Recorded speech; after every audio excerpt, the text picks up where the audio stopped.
សួស្តីមួយបាទថ្ងៃនេះមកបង្ហាញម៉ាស៊ីន casting បាទ brand casting បាទពីរ model ឲ្យមួយមើលបាទអានេះខ្ញុំធ្លាប់យកមកលក់ច្រើនដងហើយតែឥឡូវមក stock ថ្មីទៀតហើយបាទគឺ casting Pro Tools ប្រភេទទឹកថ្នាំវាសាច់ខ្មៅស្ងួតហើយនឹង casting Max Steel ទឹកថ្នាំវាខ្មៅល្អបាទម៉ាស៊ីននេះរាងវាគឺវាចលះគ្នាបាទប្រហែលគ្នាទេវាខុសតាភ្លីបាទថ្នេរភ្លីលើម៉ាស៊ីនអីទេបាទស្ពេចវាក៏ប្រហែលគ្នាដែរ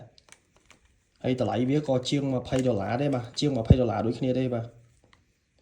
មួយអាចតទៅបានតម្លៃអែមមែនតើបាទ brand casting brand ល្អបាទបដា5គាត់បូកមួយដូចគ្នាទេអំបិលជុំវាឲ្យ7.2បាទអំបិលជុំ7.2ហើយMax Steel 7.1បាទ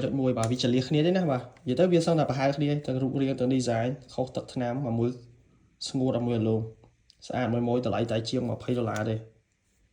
casting brand on បាទ Max Steel បាទ smooth ល្អមែនតើអែម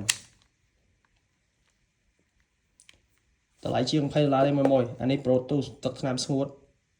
ស្រឡាញ់អាឡូស្រឡាញ់ស្ងួតអាចចាក់ទៅមកបានមានឆ្វេងមានស្ដាំបាទអែម